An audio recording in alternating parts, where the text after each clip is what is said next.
नमस्कार, स्वराज एक्सप्रेस देख रहे हैं आप। किसान बुलेटिन की ताजा तरीन खबरें लेकर मैं अनिका आर्यन हाजिर हूं। सबसे पहले हेडलाइंस पर एक नजर।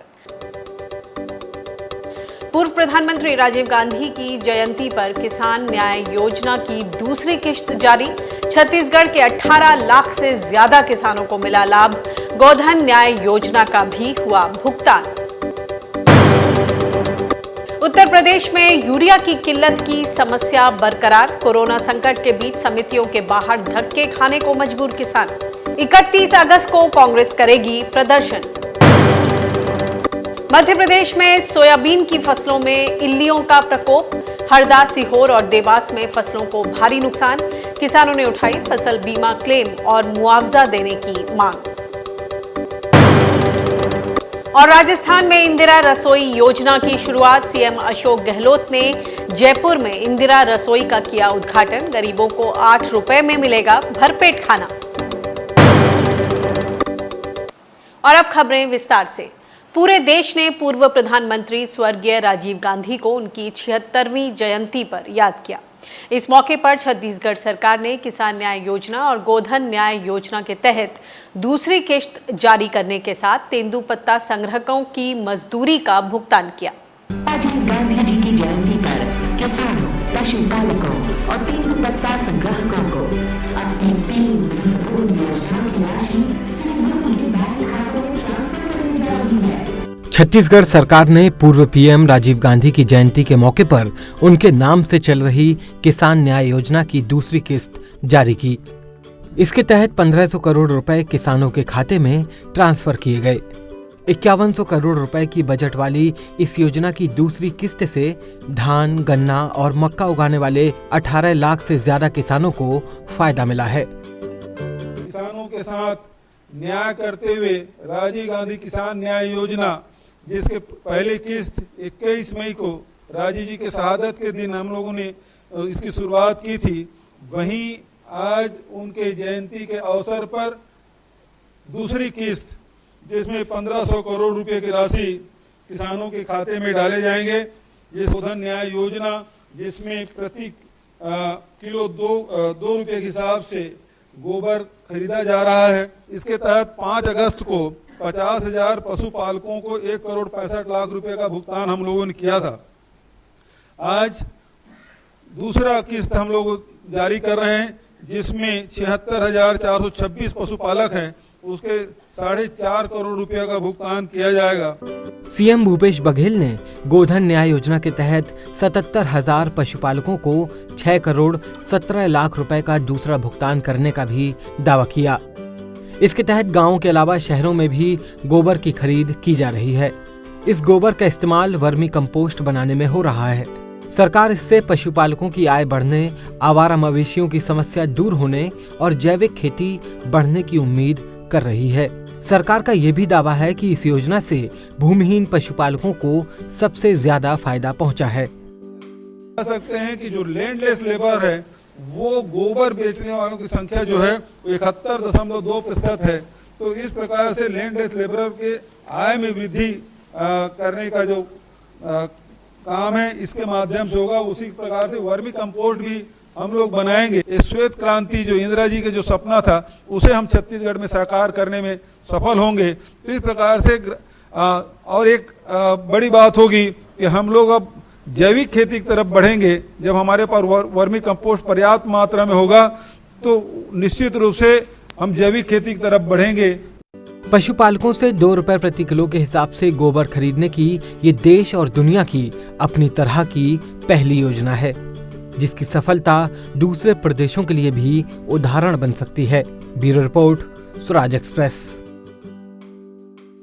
छत्तीसगढ़ के किसानों ने राजीव गांधी किसान न्याय योजना की दूसरी किश्त जारी होने पर खुशी जताई है।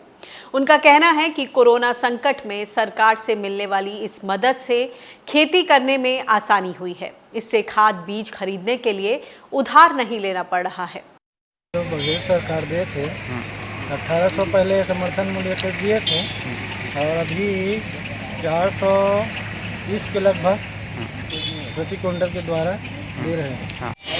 नीतीश सरकार जो दूसरा किस्त का भी दे किसान मतलब संतुष्टिपूर्वक है और वक्त में सही टाइम में देते। कितना राहत मिली है? अभी राहत है बड़े किसान के हिसाब से मतलब 65,000 मिले 5% का ओकर उपयोग खेती बाड़ी में रोपा लगई में और अभी जो है तो अभी दवाई खाद के लिए यूज हो जाएगी। उत्तर प्रदेश में यूरिया की किल्लत घटने के बजाय बढ़ती दिखाई दे रही है। किसानों को एक बोरी यूरिया के लिए कई घंटों लाइनों में धक्के खाने पड़ रहे हैं। देखिए ये रिपोर्ट।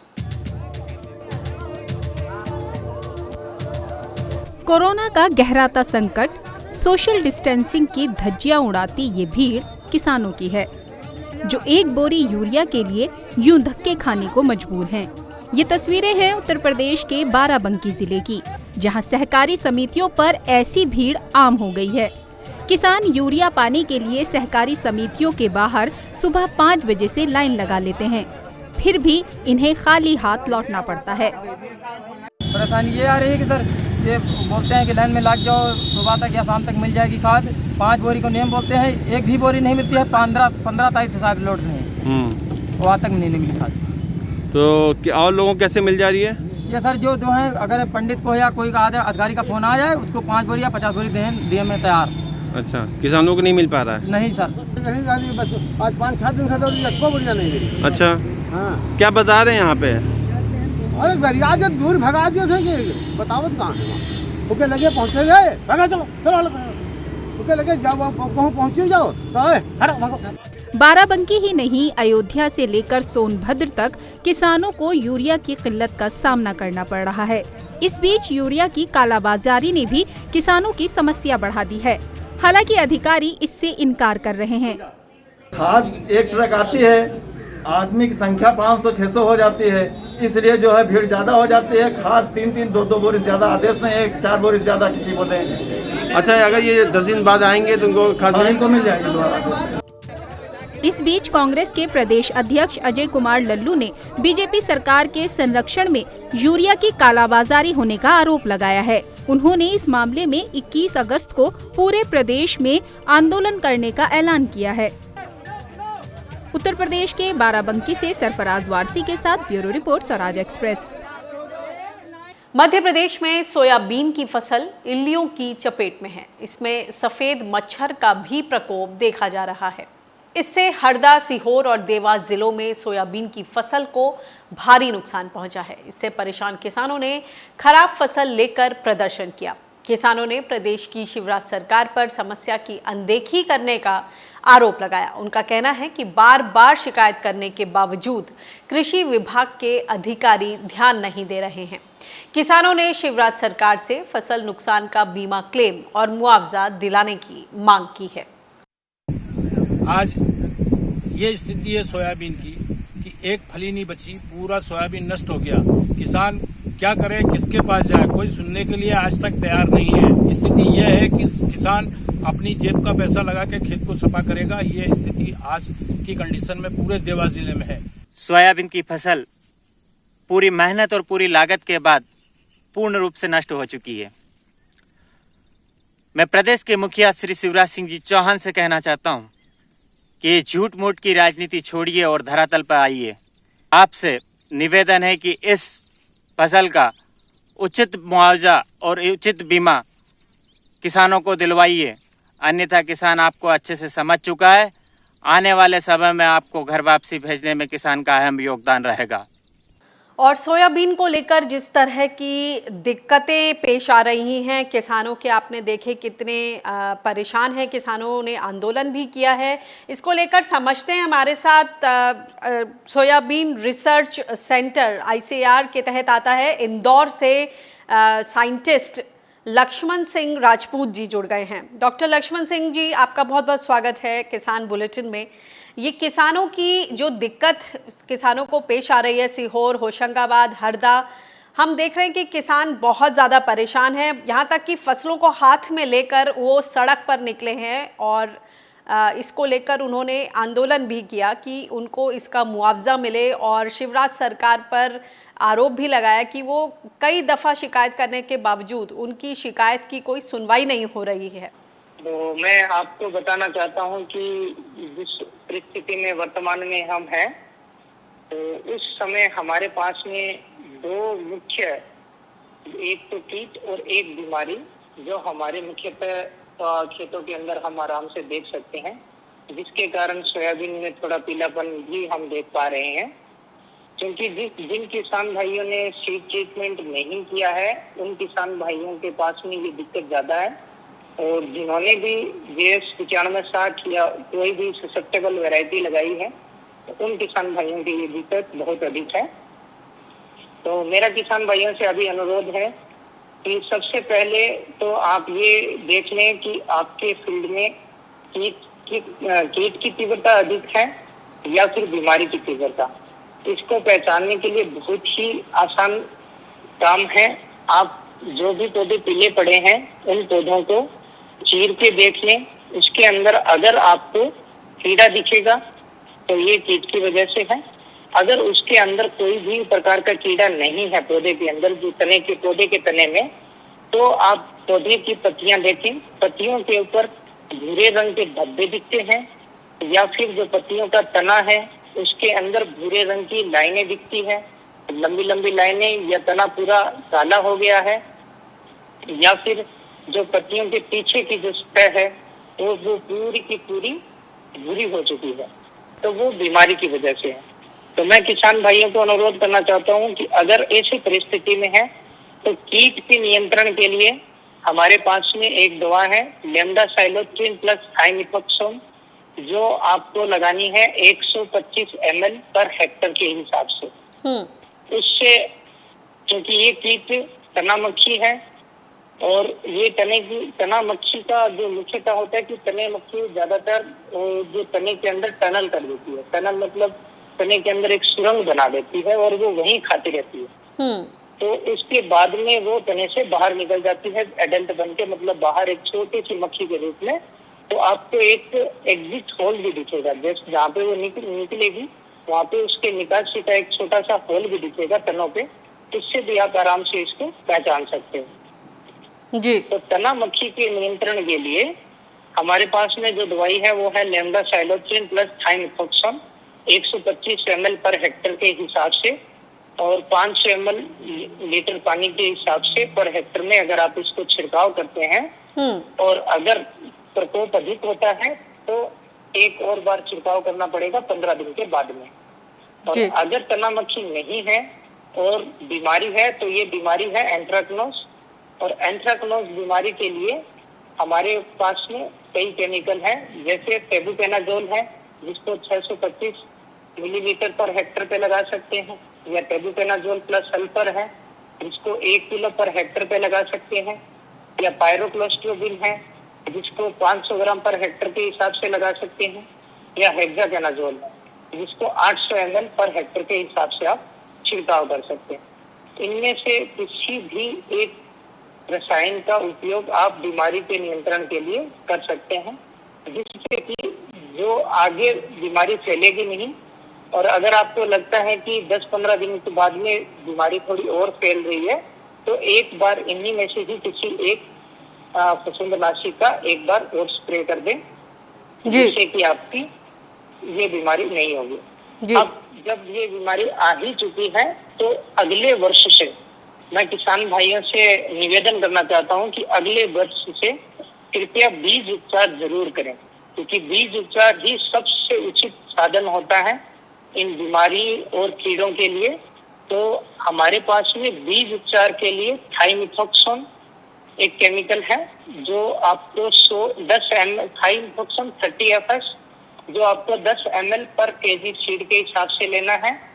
उसके अलावा हमारे पास में कुछ फंगिसाइड्स भी हैं जो बीमारियों को उपचार के लिए होंगे, जैसे कार्बोक्सिन प्लस थायरन और मिथाइल प्लस पायरोक्लोस्ट्रोबिन, जो 2 ml पर kg सीड के हिसाब से अगर आप लगाएंगे, इनमें से दोनों में से किसी एक ही फंगिसाइड का और एक इंसेक्टिसाइड का अगर आप बीज उपचार करते हैं, तो ये है प्रारंभ के अंदर ही दोनों कीट और बीमारी का आप अच्छे से नियंत्रण कर पाते हैं। जी, क्योंकि इस वर्ष लगभग पानी नहीं गिरा 20-25 दिन, तो थोड़ा सूखा पड़ने की वजह से, और जो कीड़े थे जैसे तना मक्खी थी, तो उसने थोड़ी ज्यादा लंबे ड्यूरेशन के लिए टनलिंग कर दी और उनकी जनसंख्या भी ज्यादा बढ़ गई। बहुत बहुत शुक्रिया इस अहम जानकारी को हमारे साथ साझा करने के लिए, और हम आशा करते हैं कि जो किसान भाई सुन रहे होंगे उन्हें इसे सुनकर कुछ राहत, कुछ आश्वासन और कुछ जो सुझाव हैं वो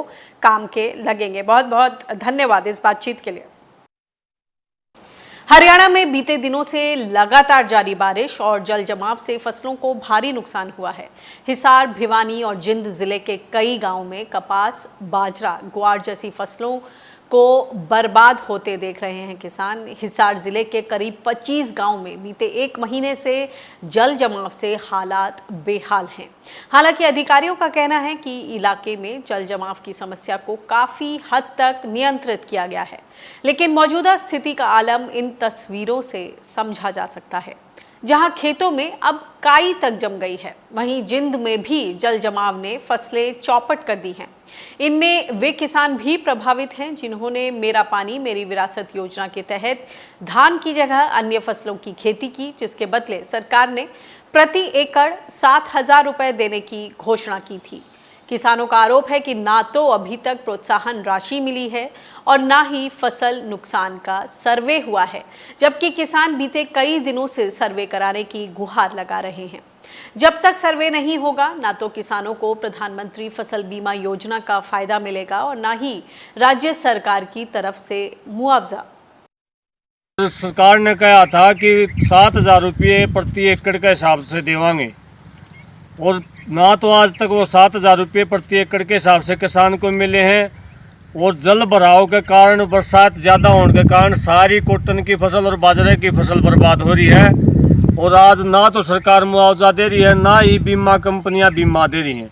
भाई मुख्यमंत्री मनोहर लाल खट्टर ये कहा था भाई धान ना लाओ, पानी बचाओ, बाजरा बो, मक्का बो, कॉटन बो। ये हाल हमें 1.5 महीना लिया, पानी ने खड़े रहे। हमने सोच लिया भाई कॉटन बोएगी देख लिया, ना तो बीमा कंपनी बीमा देती है और ना सरकार मुआवजा देती है। 1 माह पहले जब हमारी फसल खराब हो गई थी, तब से लेकर आज तक ना कोई बीमा अधिकारी और ना ही कोई सरकारी कर्मचारी हमारी फसलों का सर्वे कर रहा। लगभग हमने 2 बार एसडीएम साहब को भी ज्ञापन दे चुके हैं, पर आज तक हमारी कोई सुनाई नहीं हो रही। और किसान फसल खराब बर्बाद होने के कारण किसान खुद भी कंगाल हो गया है। आज तो 2 टाइम की रोटी के भी लाले पड़ गए हैं। तो हरियाणा में भारी बारिश और जल जमाव से फसलों को खासा नुकसान हुआ है, किसान परेशान हैं। और क्या है उनके लिए आगे की राह, किस तरह का मुआवजा, किस तरह की राहत राशि, इस पर और ज़्यादा जानकारी देने के लिए हमारी संवाददाता ईशा ठाकुर जुड़ गई हैं। ईशा, आपकी अधिकारियों से, कृषि विभाग में अधिकारियों से बातचीत हुई है, क्या कहना है उनका? क्योंकि जब जल ही जीवन है करके ये योजना पिछले साल जब चालू हुई थी, तब भी किसानों को एक प्रोत्साहन राशि देने की बात की गई थी कि धान की जगह आप दूसरी फसलें लगाएंगे जिससे पानी का बचाव होगा, तो एक प्रोत्साहन राशि दी जाएगी। मगर किसानों की शिकायत है कि अब तक उन्हें पिछले साल की योजना के तहत वो राशि नहीं मिली है। इस साल भी किसानों को एक राशि देने की बात है, उस पे क्या स्टेटस है? जिन किसानों ने डाइवर्सिफिकेशन, क्रॉप डाइवर्सिफिकेशन के तहत दूसरी फसलें लगाई धान की जगह, उनको अब कब तक ये प्रोत्साहन राशि मिलने की उम्मीद है? पिछले साल जब मनोहर लाल खट्टर की सरकार ये योजना लेकर आई थी, जल ही जीवन, जो भूजल स्तर को बचाने के लिए योजना थी, उस दौरान भी डंके की चोट पे खट्टर सरकार ने ये दावा किया था कि ये पहला देश का ऐसा राज्य है जो पानी के बचाव के लिए ऐसी योजना लेकर आई है। और इस योजना को जो किसान अपनाते हैं, फसलों के विविधीकरण को लेकर उन्हें प्रोत्साहन राशि 2,000 प्रति एकड़ के हिसाब से देगी और साथ में फ्री जो बीज है वो भी मुहैया करवाएगी। हालांकि हरियाणा सरकार की तरफ से बीज मुहैया ज़रूर करवाया गया था, लेकिन ये सिरे नहीं चढ़ पाया और ये सफलता जो है हरियाणा सरकार को पिछले साल नहीं हो पाई। उसी योजना को बदल कर नाम मेरा पानी मेरा विरासत योजना दे दिया गया और इस साल लेकर आए। जिस तरीके से इस वक्त मानसून सक्रिय है, सभी जगह बारिश हो रही है, लेकिन जो सूची के जो खट्टर सरकार है उनके खेतीबाड़ी विभाग ने जो जारी की है उसके अनुसार 17 ऐसे ज़िले हैं हरियाणा के जहां पर सरकार पहले ये दावा कर रही थी कि 1 लाख हेक्टेयर में ये फसलों का विविधीकरण अपनाया गया है, लेकिन जब सरकार ने ज़मीनी स्तर पे वो मुआयना किया तो 20,420 हेक्टेयर ही ऐसी ज़मीन मिली है इन 17 जिलों में जहां पर फसलों के विविधीकरण को अपनाया गया है, यानी कि धान की फसल की जगह कपास, मक्का, बाजरा, दलहन की जो बिजाई की गई है। ऐसे में सरकार की तरफ से कहा जा रहा है कि 10 दिनों के भीतर जो 7,000 प्रति एकड़ प्रोत्साहन राशि देने का वादा किया गया था उसकी पहली किस्त 2,000 प्रति एकड़ रुपए किसानों के खाते में 10 दिनों के भीतर दे दी जाएगी। ये जो मुआवजे जो प्रोत्साहन राशि का आंकड़ा हमें दिया गया है कृषि विभाग की तरफ से, वो बताया गया है कि 10,21,000 रुपये ये 17 जिलों के किसानों को दिया जाएगा, लेकिन अभी राशि नहीं दी गई है। 10 दिनों का इनकी तरफ से कहा गया है कि 10 दिनों के भीतर दे दी जाएगी। जो बाकी 5,000 रुपये है वो जब जो फसल है जो पक जाएगी तब दी जाएगी। एक और बात बताएं ईशा कि बोला जा रहा है कि जहां फसल बीमा को लेकर भी जिन लोगों को उम्मीद थी, ऐसे कितने ही किसान हैं जिंद के किसान की केस स्टडी हमारे सामने आई है जिन्होंने बोला कि काफ़ी बारिश की वजह से जिस तरह का नुकसान हुआ, उन्होंने इंस्पेक्शन के लिए उनके खेत पर अधिकारी भी आए, लेकिन अभी तक उस पर कुछ भी बात आगे नहीं बढ़ पाई है। फसल बीमा को लेकर किसानों को किस तरह की ज़मीनी दिक्कतें पेश आ रही हैं, उस पर क्या अपडेट? जी, कृषि अधिकारियों का कहना है कि अगर मौसम या किसी और वजह से किसानों की फसल खराब हो जाती है तो 72 घंटे का समय दिया गया है।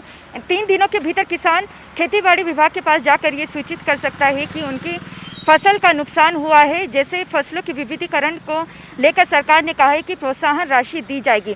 यहाँ पर एक शर्त ये भी है कि वो सरकार की तरफ से क्या बीमा को लेकर आपका रजिस्ट्रेशन किया गया है या नहीं। अगर रजिस्ट्रेशन नहीं है तो 72 घंटे के भीतर आपको रजिस्ट्रेशन करवाना होगा। उसके बाद अधिकारी खेतों में जाएंगे और 3 दिनों के बाद अगर वो जाके उन्हें पता चलता है कि जो किसान क्लेम कराए वो ठीक है तो मुआवजा राशि दी जाएगी। लेकिन जिन किसानों की तरफ से इस योजना को लेकर रजिस्ट्रेशन करवाया गया है उन्हें मुआवजा की राशि दी जाएगी। जिन किसानों के तरफ से आवाज़ उठाई जा रही है, चाहे आप हिसार, भिवानी की बात कर लीजिए, जींद की बात कर लीजिए, ये तमाम वो जिले हैं जिनका मुआयना सरकार की तरफ से किया गया है। और सरकार का ये कहना है कि सबसे ऊपर सिरसा ऐसा जिला है जहाँ पर किसानों ने फसलों के विविधीकरण को अपनाया है, लेकिन उस स्तर पर नहीं अपनाया है किसानों ने जिस स्तर पर सरकार को उम्मीद थी। अब सरकार ने जो टाइम पीरियड दिया है 72 घंटे का, उसमें भी अगर अधिकारी को लगता है कि किसानों की फसल सचमुच बर्बाद हुई है तो ही मुआवजा मिलेगा,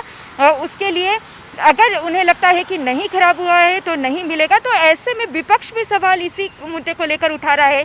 26 तारीख को हरियाणा विधानसभा का सत्र भी बुलाया गया है, मानसून सत्र, और विपक्ष की तरफ से कहा गया है कि किसानों का ये जो भी मुद्दा है इसको ज़रूर उठाया जाएगा। और जो ये मेरा पानी मेरी विरासत योजना है इसको लेकर हाईकोर्ट में भी किसानों ने एप्लीकेशन डाली है, तो मामला विचाराधीन है। और जो जल ही जीवन जो पिछले साल सरकार लेकर आई थी, प्रोत्साहन राशि नहीं दी गई है, वो मुद्दा भी जो हाईकोर्ट के जज है उसके समक्ष याचिकाकर्ता के वकील ने उठाया है। मामले की सुनवाई 1 सितंबर को होनी है, लेकिन यहाँ पर एक पॉइंट जो मेन है वो ये है, कृषि मंत्री जो जेपी दलाल है वो कहते हैं कि हम किसी पे दबाव नहीं डाल रहे हैं, लेकिन 11 तारीख को जो प्रेस रिलीज हरियाणा सरकार की तरफ से जारी की गई उसमें साफ तौर से लिखा गया है कि जो पंचायती जमीन है वो किसानों को धान की खेती लगाने की इजाज़त बिल्कुल भी ना दे। वही पंचायती जमीन पर जहाँ पर जो किसान खेती कर रहे हैं वो हाईकोर्ट पहुंचे हैं, तो किसानों का जो आरोप जी माफ कीजिएगा, समय की पाबंदी है। बहुत बहुत शुक्रिया इस अपडेट के लिए, थैंक यू। कोई भी भूखा ना सोए, इस संकल्प के साथ राजस्थान में इंदिरा रसोई योजना शुरू की गई है। मुख्यमंत्री अशोक गहलोत ने जयपुर की मुहाना मंडी में बनी इंदिरा रसोई का वीडियो कॉन्फ्रेंसिंग के जरिए उद्घाटन किया। इस योजना के तहत प्रदेश के सभी 213 नगर निकायों में 358 इंदिरा रसोई खोली जाएंगी। यहाँ पर 8 रुपए में एक थाली ताज़ा और पौष्टिक खाना उसमें होगा। इसमें 100 ग्राम दाल, 100 ग्राम सब्जी के साथ रोटी और अचार भी शामिल होगा। इन रसोइयों का संचालन निजी संस्थाएं करेंगी, जिनकी निगरानी की जिम्मेदारी जिला अधिकारियों के पास होगी। प्रदेश सरकार ने इस योजना के लिए सालाना 100 करोड़ रुपए का बजट रखा है। तो इसी के साथ किसान बुलेटिन में फिलहाल इतना ही। देश दुनिया की ताजा तरीन खबरों के लिए आप बने रहिए स्वराज एक्सप्रेस के साथ। मुझे दीजिए इजाजत। नमस्कार।